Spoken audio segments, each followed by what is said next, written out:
janda muda dari Inggris yang menyeberangi samudera demi cinta. Namaku Claire Williams, dan aku berasal dari sebuah kota kecil di Inggris bernama Bath. Usia 34 tahun, dan aku seorang janda muda. Suamiku meninggal 2 tahun lalu karena kecelakaan lalu lintas di musim dingin yang tragis. Sejak saat itu, aku tidak lagi percaya pada cinta, setidaknya sampai aku mengenal seseorang dari tempat yang bahkan belum pernah kudengar sebelumnya, Blitar, Indonesia. Semuanya berawal dari aplikasi belajar bahasa. Aku sedang mencoba memperdalam bahasa Indonesia untuk keperluan kantor, karena tempat kerjaku sedang ekspansi ke Asia Tenggara. Di sanalah aku bertemu dengan Bayu, lelaki berusia 36 tahun, yang tinggal di sebuah desa dekat sawah dan gunung. Obrolan kami awalnya ringan, tentang makanan, budaya, musik. Tapi dari semua itu, ada satu hal yang membuatku jatuh hati pada Bayu. Caranya mendengarkan. Ketika aku menceritakan soal malam-malamku yang sepi, tentang ketakutanku membesarkan anak sendirian, tentang rasa bersalah karena aku kadang masih tertawa meski sudah jadi janda, dia tidak menghakimi. Dia tidak menawarkan solusi. Dia hanya bilang, "Kamu tidak sendiri. Aku di sini, meski jauh." Itu cukup. Bulan keempat kami berbicara. Aku mulai berani membayangkan hal-hal yang dulu kutolak mentah-mentah. Jatuh cinta lagi, memulai dari awal, dan bahkan hidup di negeri asing. Bayu bilang, "Kalau kamu percaya padaku, datanglah." Aku ingin menunjukkan bahwa aku bukan cuma kata-kata di layar. Aku bilang pada diriku sendiri, "Claire, kau hanya hidup sekali. Kenapa tidak?"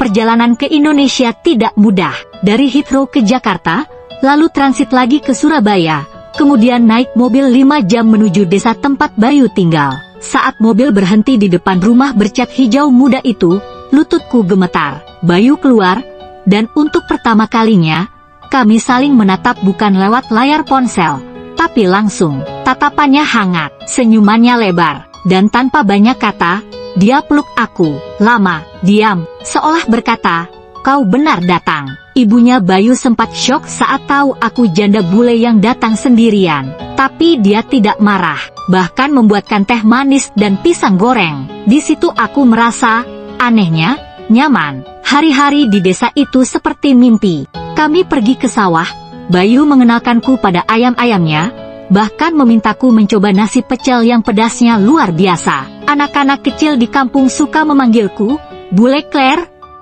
"Bule Claire," sambil tertawa. Aku merasa seperti tokoh utama dalam film dokumenter. Tapi cinta, seperti biasa, tidak selalu mudah.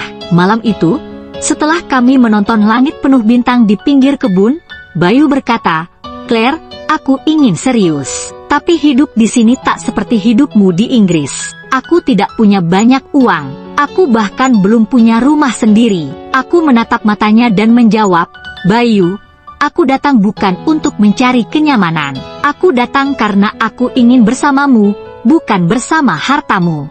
Kami sempat bertengkar tentang masa depan, tentang perbedaan budaya, tentang ekspektasi keluarga. Ibunya ingin dia menikahi gadis lokal. Teman-temanku di Inggris menertawakanku, menyebutku gila karena jatuh cinta pada pria dari desa. Tapi aku tak peduli, karena hanya Bayu yang membuatku merasa hidup kembali. 3 bulan setelah kedatanganku, kami menikah secara sederhana di musala kecil kampung itu. Aku mengenakan kebaya putih, dan Bayu tersenyum gugup di sampingku. Tak ada pesta mewah, hanya doa, tawa anak-anak, dan haru di wajah ibunya yang akhirnya bisa menerima aku sepenuhnya. Kini, 2 tahun berlalu sejak aku meninggalkan Inggris. Aku membuka usaha kecil bersama Bayu.